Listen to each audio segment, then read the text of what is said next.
Mga pagbasa ng mga salita ng makapangyarihang Diyos. Paglalantad sa mga Antikristo.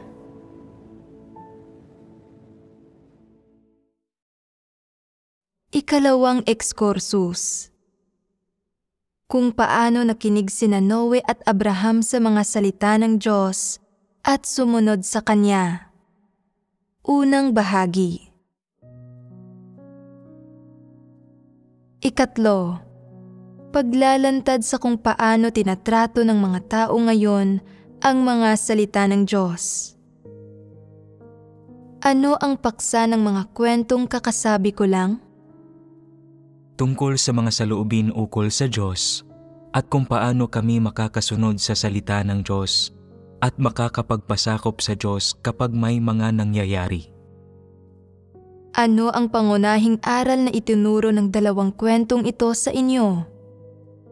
Sumunod at magpasakop at kumilos ayon sa mga hinihingi ng salita ng Diyos. Mahalaga na matutong sundin at isagawa ang pagsunod sa mga salita ng Diyos. Sinasabi mo na ikaw ay tagasunod ng Diyos, na ikaw ay isang nilikha, na ikaw ay isang tao sa mga mata ng Diyos. Gayunman, sa iyong isinasabuhay at sa iyong ipinapamalas, walang tanda ng pagpapasakop o pagsasagawa na ginagawa matapos marinig ang mga salita ng Diyos.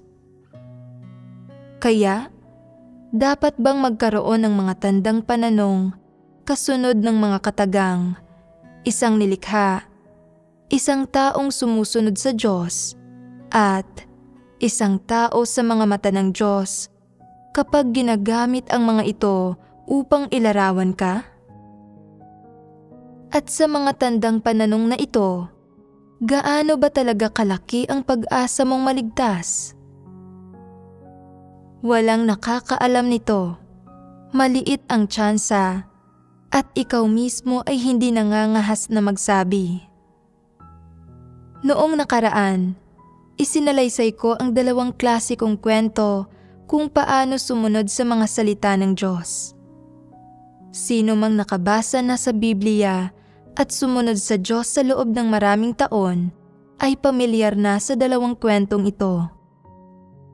Ngunit sa pagbasa sa mga kwentong ito, wala pang sino mang nakapulot ng isa sa pinakamahahalagang katotohanan sa lahat: ang pagsunod sa mga salita ng Diyos.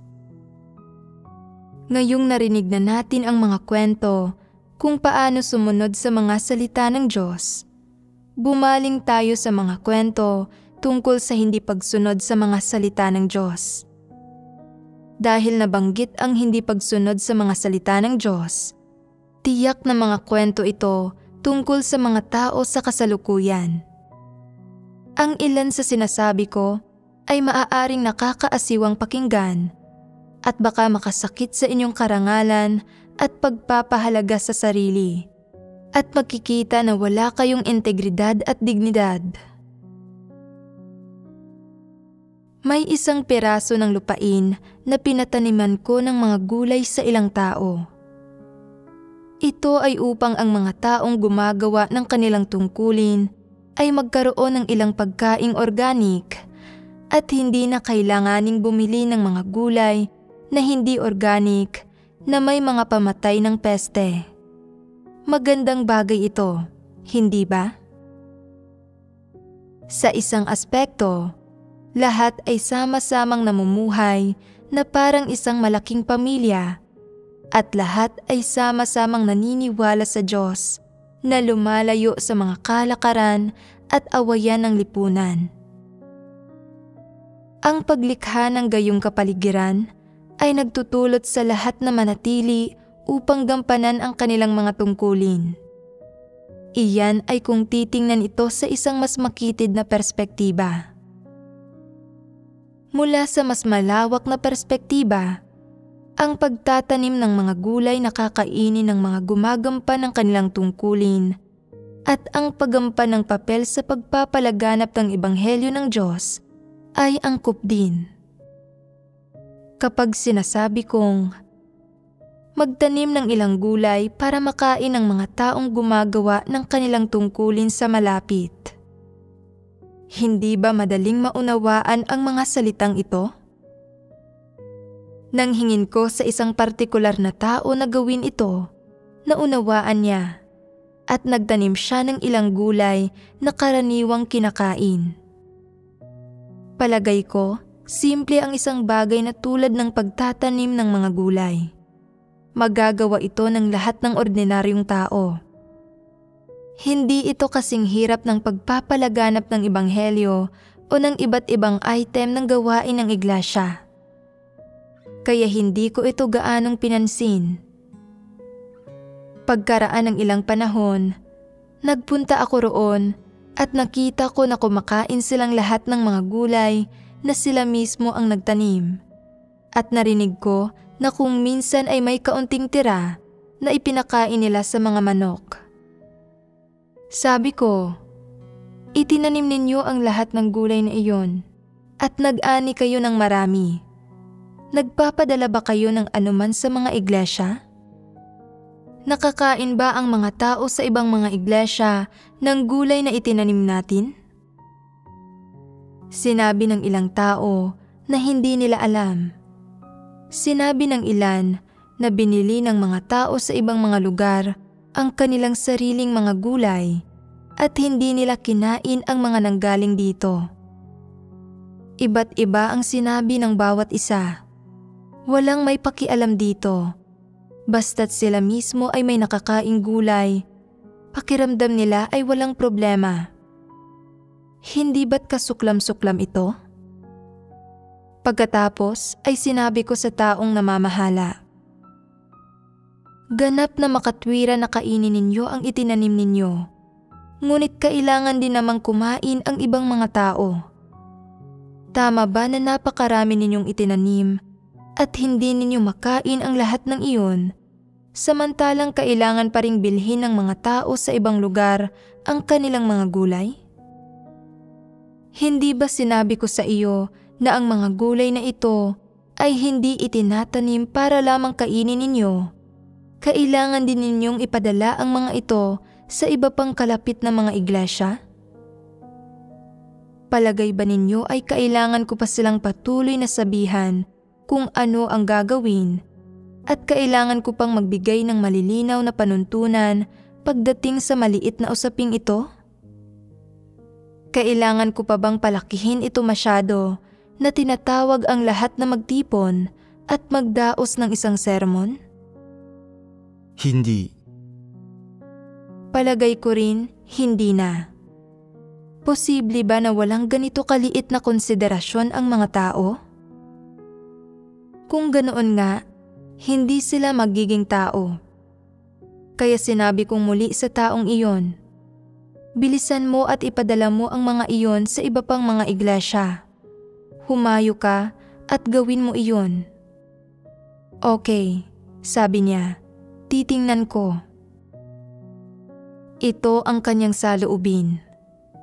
Pagkaraan ng kaunting panahon, muli akong nagpunta roon at nakita ko ang napakalawak na taniman ng mga gulay sa bukid, lahat ng uri ng gulay na maiisip mo. Tinanong ko ang mga taong nagtanim ng mga iyon kung marami ang inani nila. Sinabi nila na napakarami kaya hindi nila kayang kainin ang lahat ng iyon at nabulok na ang ilan. Muli kong itinanong kung nagpadala na sila ng anuman sa kalapit na mga iglesia. Sumagot sila na hindi nila alam o na hindi sila sigurado. Sinabi nila ito sa isang napakalabo at pabasta-bastang paraan. Malinaw na walang sumeryoso sa usaping ito.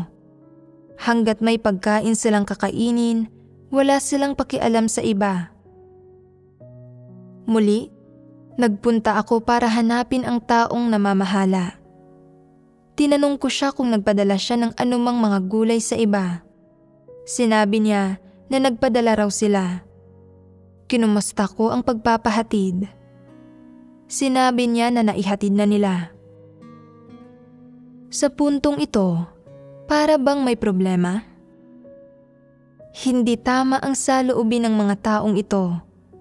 Wala silang saloobin ng katapatan at responsibilidad nang ginawa nila ang kanilang tungkulin na kasuklam-suklam. Ngunit mas kasuklam-suklam pa ang darating. Kalaunan, tinanong ko ang mga kapatid sa kalapit na mga iglesia kung natanggap nila ang ipinahatid na mga gulay. Ipinadala ang mga iyon, sagot nila. Ngunit mas masahol ang kalagayan ng mga iyon kaysa sa mga gulay na makikita mong itinatapon sa lupa sa palengke. Puro lamang bulok na mga dahon na may halong buhangin at graba. Hindi nakakain ang mga iyon. Ano ang pakiramdam ninyo nang marinig ninyo ito? May puot ba sa puso ninyo? Galit na galit ba kayo? Oo. At kung galit kayong lahat, sa palagay ba ninyo ay nagalit ako? Labag sa loob na nagpadala sila ng ilang gulay, ngunit hindi maayos ang trabaho nila. At sino ang dahilan ng hindi magandang pagganap na ito? May isang masamang tao sa lugar na iyon na pumigil na mapadala ang mga gulay sa iba. Ano ang sinabi niya matapos kong iutos na magpadala ng mga gulay sa iba? Dahil sinasabihan mo akong gawin ito, magtitipon ako ng ilang bulok na dahon at mga gulay na ayaw naming kainin para ipadala sa kanila. Maituturing namang pagpapadala iyon, hindi ba? Nang malaman ko ito, iniutos ko na palayasin ang demonikong basurang ito. Anong klaseng lugar ito na nangahas siyang kumilos na parang tirano rito? Ito ang sambahayan ng Diyos. Hindi ito ang lipunan at hindi ito isang palengke. Kung magwawala ka at kikilos na parang isang tirano rito, hindi ka tanggap dito at hindi ko matitiis na narito ka sa harap ko mismo. Lumayas ka dali. Magpakalayo-layo ka sa akin. Bumalik ka sa pinanggalingan mo. Sa palagay ba ninyo, ay tamang pangasiwaan ko ito ng ganito? Oo. Bakit? Ang ganitong uri ng tao ay walang-walang pagkatao. Bakit may ilang taong kulang sa pagkatao na hindi pa pinapaalis? May ilang taong walang konsensya o katwiran at hindi hinahangad ang katotohanan, pero hindi sila gumagawa ng masasamang bagay. Hindi nila ginugulo ang gawain ng iglesia. Hindi nila iniimpluwensyahan ang pagganap ng mga tungkulin ng ibang tao o ang buhay iglesia. Sa ngayon, dapat panatilihin ang ganitong uri ng tao para magserbisyo.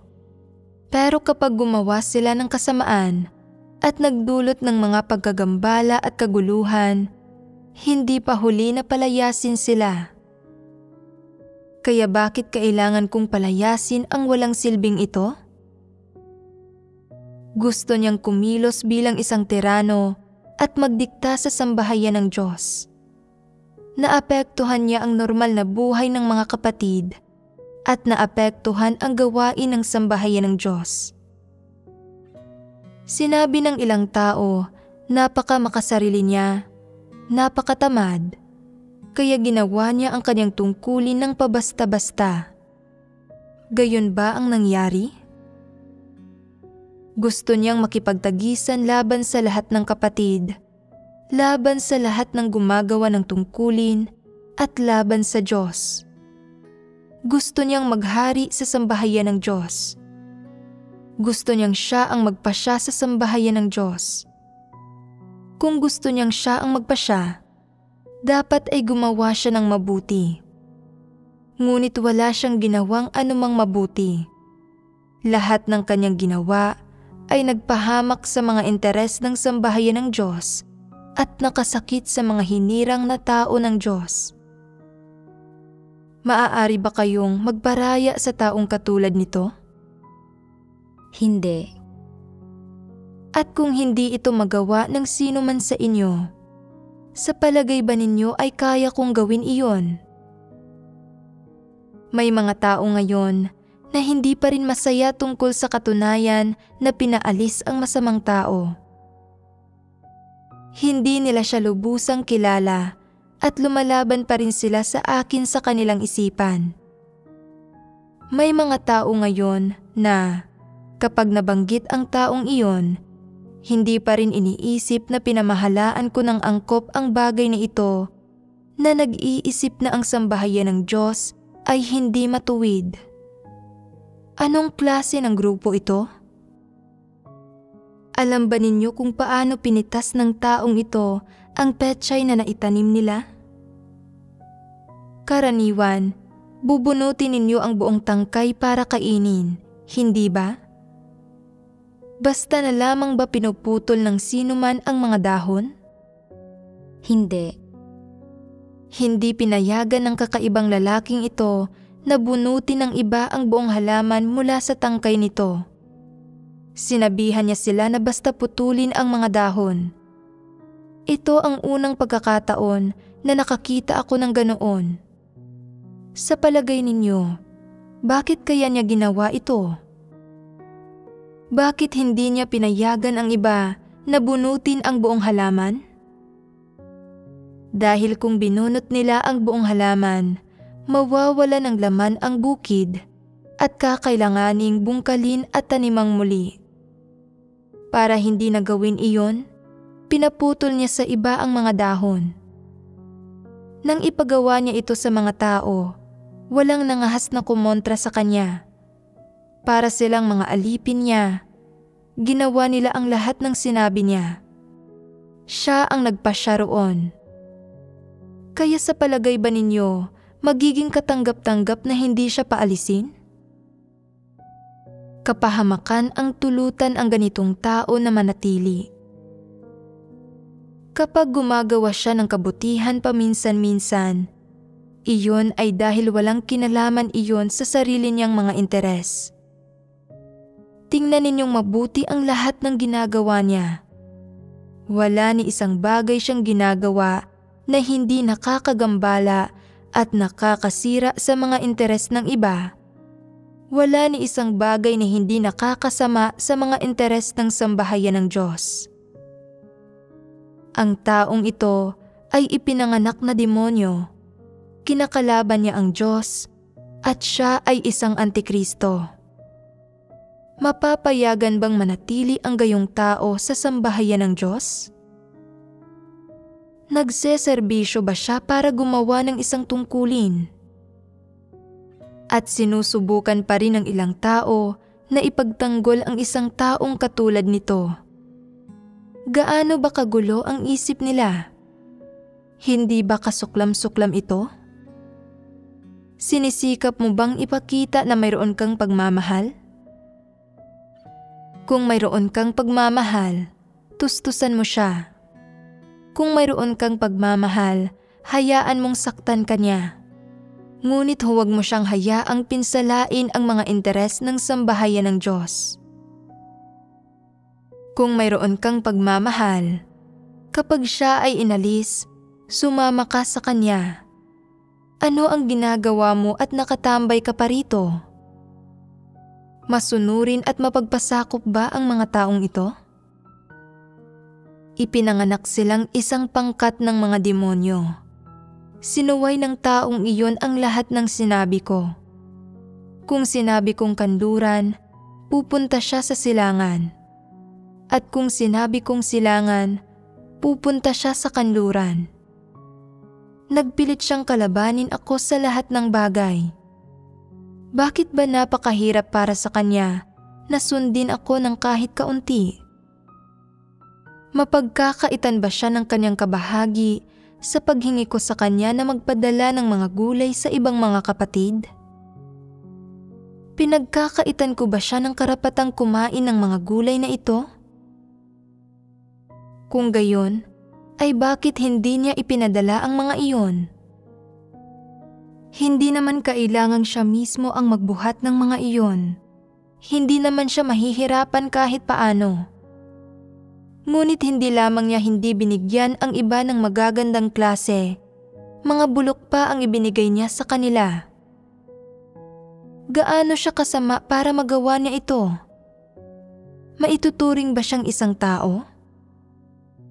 Sinabi ko sa kanya na magpadala ng mga gulay, hindi ng basura. Isang bagay na napakasimple, napakadali. Igagalaw lamang niya ang kanyang mga braso, subalit ni hindi niya iyon magawa. Tao ba ito? Kung hindi mo magawa kahit ang isang bagay na katulad nito, paano mo pa masasabi na nagpapasakop ka sa Diyos? Nakikipagsuwagan ka, nakikipaglaban, subalit pinipilit mo pa ring magpalibre sa sambahayan ng Diyos. Maaari ba talagang mangyari iyon? Kahit ngayon, mayroong mga tao na hindi pa nakakalimot. Minsan mo nang sinaktan ang damdamin namin. Minsan mo nang pinalayas ang ilan sa amin, ngunit hindi kami sang-ayon. Gusto naming manatili sila, ngunit ayaw mo silang bigyan ng pagkakataon. Ikaw ba ay isang matuwid na Diyos? Sa palagay ba ninyo ay sasabihin ng mga demonyo kahit kailan na matuwid ang Diyos? Maaaring sabihin ng kanilang bibig na matuwid ang Diyos, ngunit kapag kumilos ang Diyos, hindi katanggap-tanggap sa kanila iyon. Hindi nila magawang purihin ang pagiging matuwid ng Diyos. Ang mga ito ay mga demonyo at mga mapagpaimbabaw. Ano ang ipinapakita kahit sa isang simpleng bagay ng pagpapadala ng mga gulay? Madali ba para sa mga tao na magpasakop sa Diyos at sundin ang mga salita ng Diyos? Kumakain ang mga tao ng pagkaing inilaan ng Diyos. Nakatira sila sa mga bahay na ibinigay ng Diyos. Gumagamit sila ng mga gamit na ibinigay ng Diyos. Pero kapag hiniling ng Diyos na ibahagi nila ang sobra nilang gulay sa iba, mapagpasakop ba sila? Nagkakatotoo ba ang mga salitang ito sa kanila? Sa mga tao, maaaring isagawa ang mga ito. Ngunit sa mga dyablo, mga satanas at mga antikristo, hindi kailanman magkakatotoo ang mga ito. Naisip ng taong iyon sa kanyang sarili. Kung ipadala ko ang mga gulay na ito, maaalala ba ng sino man ang mabuting gawa kong ito? Kung kainin ng iba ang mga gulay na ito, at sabihin nila na biyaya ito ng Diyos, na ipinagawa sa akin ito ng Diyos, kung magpasalamat silang lahat sa Diyos, sino ang magpapasalamat sa akin? Ako ang lihim na bayani. Ako ang nagpakapagod. Ako ang nagtanim ng mga gulay. Dapat mo akong pasalamatan. At kung hindi mo alam na ako ang gumawa nito, nangangarap ka kung iniisip mo na makakain mo ang mga gulay na itinanim ko. Hindi ba't ito ang naisip niya? At hindi ba't masama ito? Napakasama nito. Paano maisasagawa ng isang masamang tao ang katotohanan at masusunod ang mga salita ng Diyos? Ang taong ito ay ipinanganak na isang dyablo at isang satanas. Sinasalungat niya ang Diyos, nilalabanan niya ang katotohanan at kinamumuhian niya ang katotohanan. Hindi niya kayang sumunod sa mga salita ng Diyos, kaya kailangan pa ba niyang sundin ang mga ito? Hindi. Kaya paano nararapat na pangasiwaan ang gayong bagay? Palayasin siya at humanap ng isang taong kayang sumunod upang pumalit sa kanya. Iyon lamang. Ganoon iyon kasimple. Angkop ba o hindi ang pangangasiwa sa mga bagay sa ganitong paraan? Angkop ito. Palagay ko rin. Kung hindi siya aalis, magiging sanhi siya ng gulo at pipinsalain ang iba pa. Sinasabi ng ilang tao, "Hindi ka ba nasisiyahan dahil hindi siya sumunod sa iyong mga salita? Ang ginawa lamang niya ay sumuway sa iyo. Malubha ba iyon?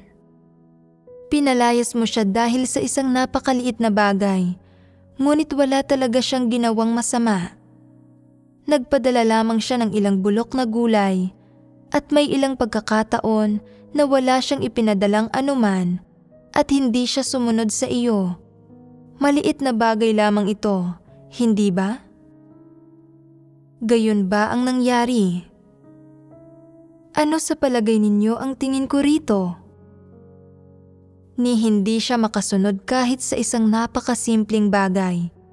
Pero sinubukan niyang hadlangan ang mga bagay sa isang hindi makatwirang paraan dito. Sambahayan ito ng Diyos. Walang anuman dito ang pag-aari niya. Bawat dahon ng damo, bawat puno, bawat burol, bawat anyong tubig dito. Wala siyang awtoridad na kontrolin o magdikta sa alinman sa mga ito. Sinubukan niyang magdikta na hadlangan ang mga bagay sa isang hindi makatwirang paraan. Ano ba siya? Walang kukunin o gagamitin sa alinman sa pag-aari niya. Ni wala ring ilalabas sa kahit anong pag-aari niya.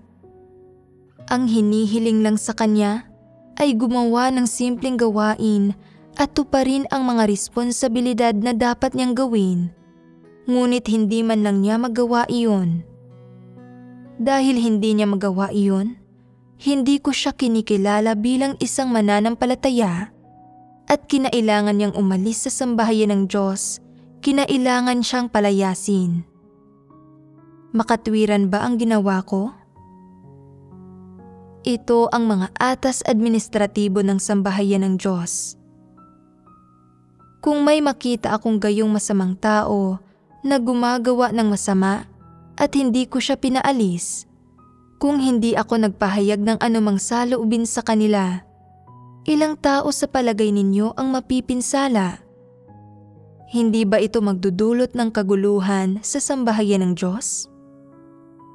At hindi ba magiging hungkag ng mga salita ang mga atas administratibo ng sambahayan ng Diyos? Ano ang sinasabi sa mga atas administratibo ng sambahayan ng Diyos patungkol sa mga masuwaying demonyo at antikristong nanggugulo, humahadlang sa mga bagay ng wala sa katwiran at kumikilos ng walang kahihiyan?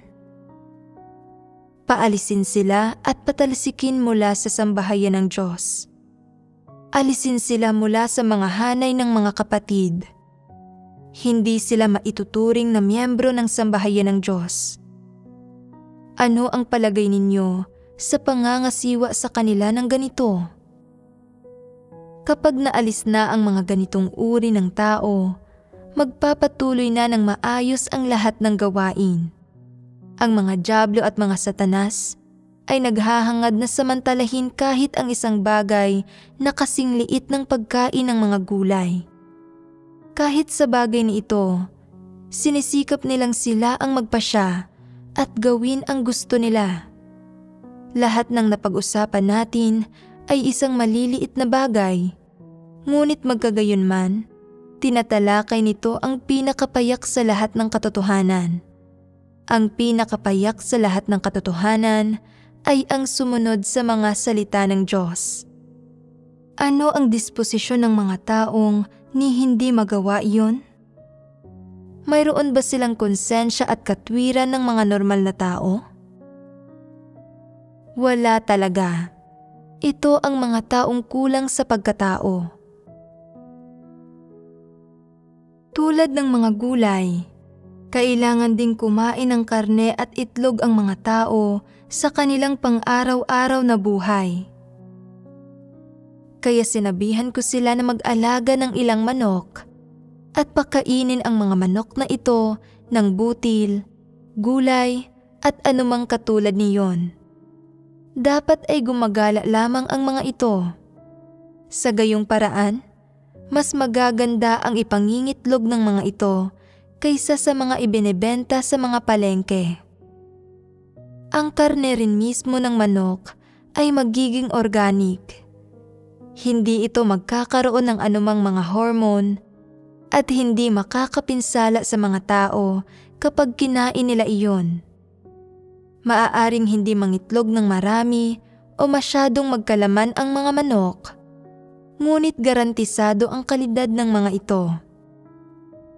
Nauunawaan mo ba ang ibig kong sabihin dito? Kung gayon, ay sabihin mo sa akin. Ilang impormasyon ang nilalaman ng kasasabi ko lang?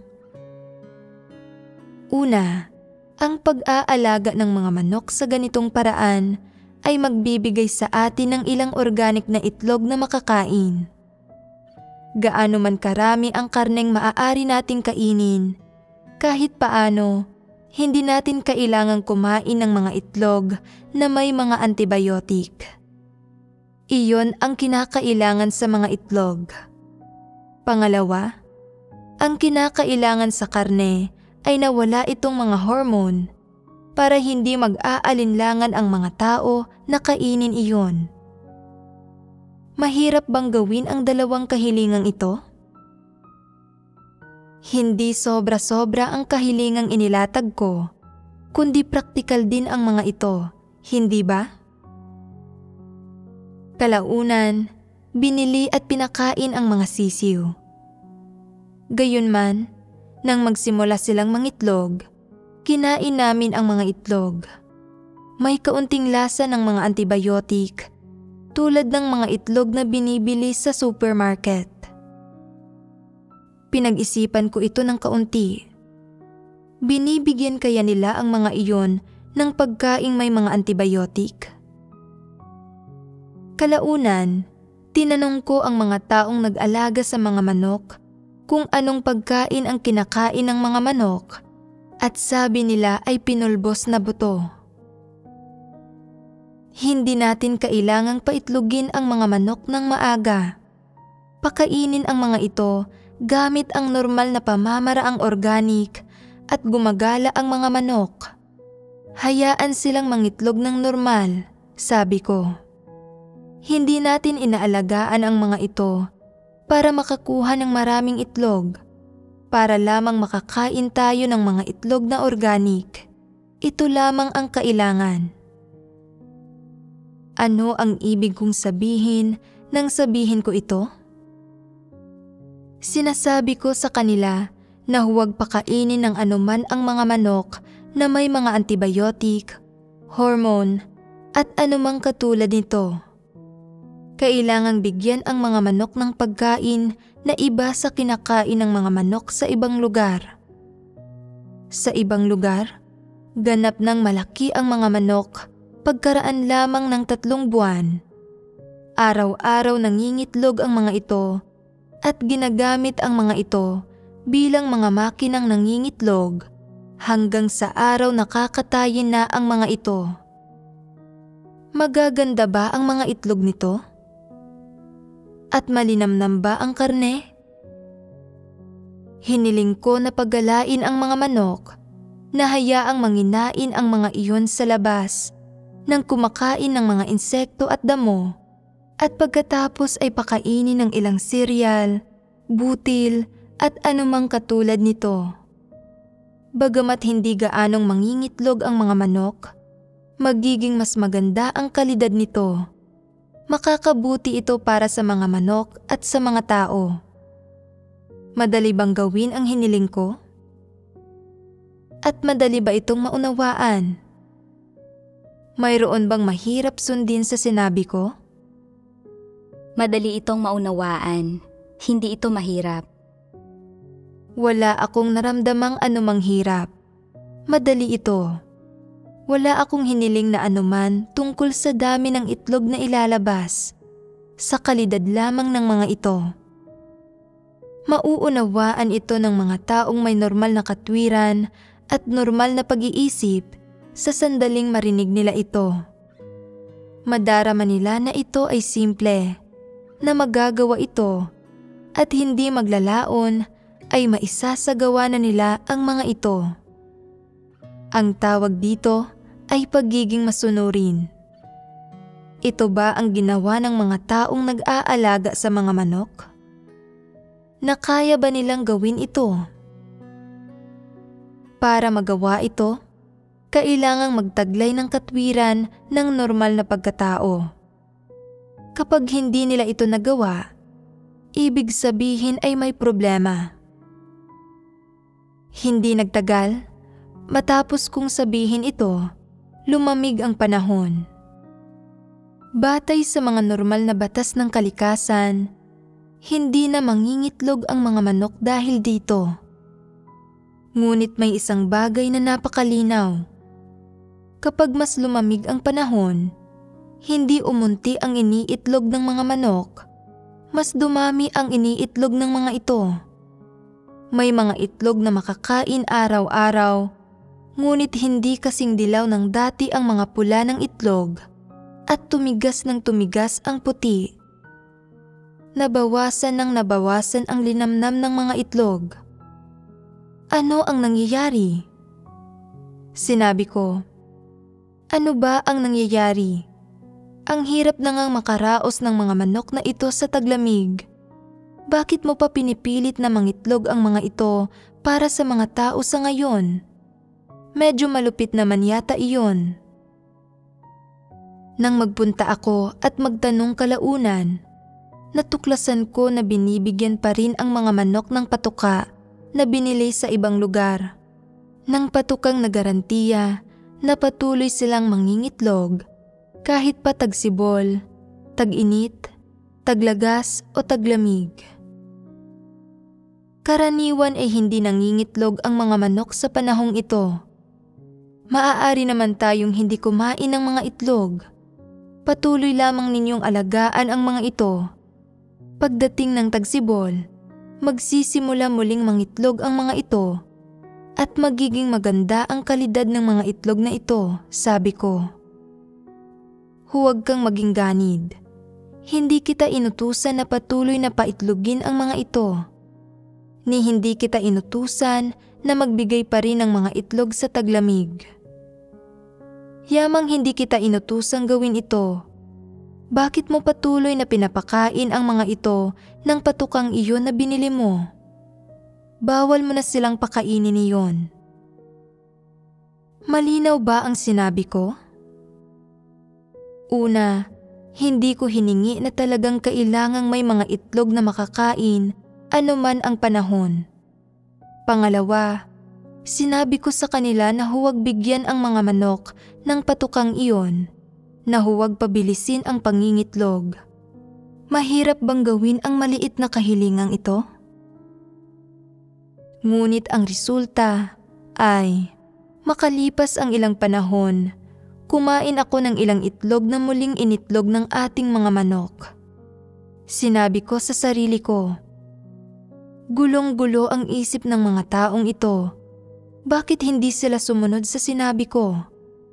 Nangingitlog pa rin ang mga manok, kaya siguradong hindi pa nila binago ang patuka. Ito ang nangyayari. Ano ang makikilatis ninyo sa nangyari sa pag-aalaga ng mga manok? Na hindi nagpapasakop o sumusunod ang mga tao sa mga salita ng Diyos. Sinabi ng ilang tao, pagsunod sa mga salita ng Diyos. Ang ibig sabihin niyan ay pagsunod sa kalooban ng Diyos. Dapat kaming sumunod pagdating sa mga bagay na dakila at matayog. Iyon ang mga bagay na ukol sa kalooban ng Diyos, sa pagsasagawa ng gawain ng Diyos at sa kanyang malaking gawain. Lahat ng sinasabi mo ay nauugnay sa maliliit na bagay sa pang-araw-araw na buhay, na walang kinalaman sa pagsunod sa kalooban ng Diyos. Kaya hindi namin kailangang gawin ang sinasabi mo. Ang sinasabi mo ay walang kaugnayan sa aming tungkulin, ni sa aming pagpapasakop at pagsunod sa mga salita ng Diyos. Kaya may katwiran kaming salungatin ka sa pagpili kung susunod kami o hindi. Bukod pa riyan, Ano ang alam mo tungkol sa normal na buhay ng tao sa mga usapin ng pamilya? Hindi mo nauunawaan, kaya wala kang karapatang magsalita. Huwag mo kaming bugahan ng kalokohan. Hindi namin kailangang sumunod sa iyo sa bagay na ito. Hindi ba't ito ang iniisip nila? At tama bang mag-isip ng gayon? Hindi. Nasaan ang mali? Ang pagsunod sa kalooban ng Diyos ay hindi namimili kung ang mga bagay ay malaki o maliit. Basta't ang mga ito ay mga salita ng Diyos, dapat sumunod ang mga tao at dapat silang magpasakop sa mga iyon at isagawa ang mga iyon. Sabi ng ilang tao, sinusunod ko ang mga salita ng Diyos na ang katotohanan. Hindi ko kailangang sundin ang mga salita na hindi ang katotohanan. Nagpapasakop lamang ako sa katotohanan. Ang ibig sabihin ng pagsunod sa daan ng Diyos ay pagsunod, pagtalima, at pagpapasakop sa bahaging iyon ng mga salitang nagmumula sa bibig ng Diyos na katotohanan.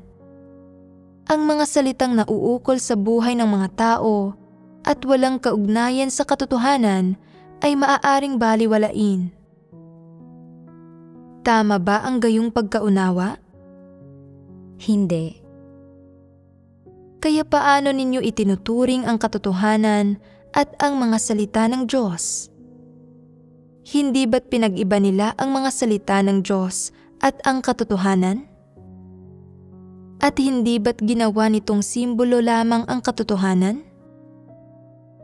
Hindi ba't itinuring nila ang katotohanan bilang napakahungkag? Ang paglikha ng Diyos ng lahat ng bagay, ang mga hugis at kulay ng mga dahon sa mga puno, ang mga hugis at kulay ng mga bulaklak, ang pag-iral at pagpapakalat ng lahat ng bagay. May anumang kinalaman ba ang lahat ng ito sa katotohanan?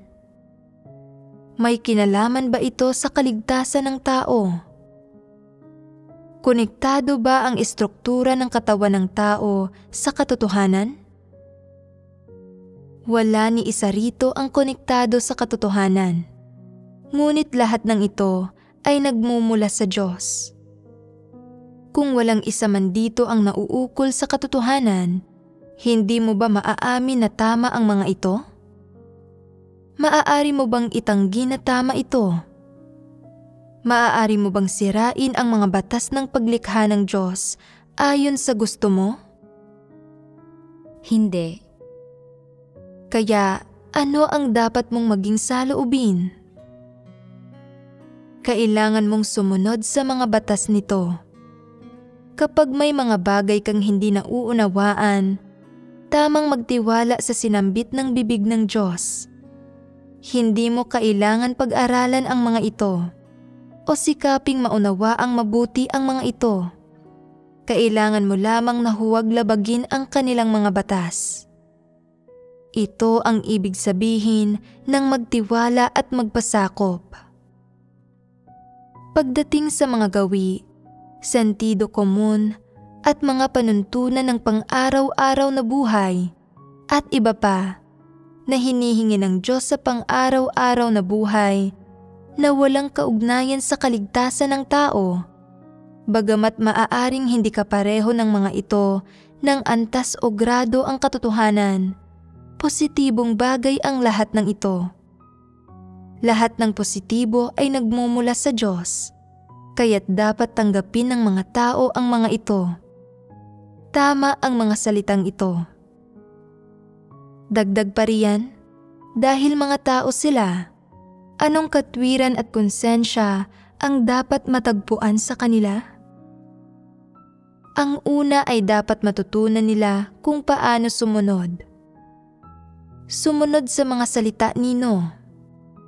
Sumunod sa salita ng mga dyablo at ni Satanas? Sumunod sa mga salita ng mga tao? Sumunod sa mga salita ng mga dakilang tao, mga namumukod-tanging tao? Sumunod sa mga salita ng mga antikristo? Wala sa mga ito. Dapat silang sumunod sa mga salita ng Diyos. Ano ang mga prinsipyo at partikular na mga pagsasagawa ng pagsunod sa mga salita ng Diyos? Hindi mo na kailangang suriin kung tama ba ang mga ito o mali, at hindi mo na kailangang itanong kung bakit. Hindi mo kailangang maghintay hanggang sa maunawaan mo ang mga ito bago mo isagawa ang mga ito. Sa halip, dapat ka munang makinig, magsakatuparan, magsagawa, at sumunod na siyang dapat mo ring maging unang saloobin. Saka ka lamang magiging isang nilikha at isang akma at angkop na tao. Kung hindi mo kayang gawin kahit ang pinakapayak na pag-asal na ito, at hindi ka kinikilala ng Diyos bilang tao, magagawa mo pa bang lumapit sa Kanya? Karapat-dapat ka bang makarinig sa mga salita ng Diyos? Karapat-dapat ka bang makarinig sa katotohanan? Karapat-dapat ka ba sa kaligtasan? Hindi ka kalipikado sa anumang bagay na ito.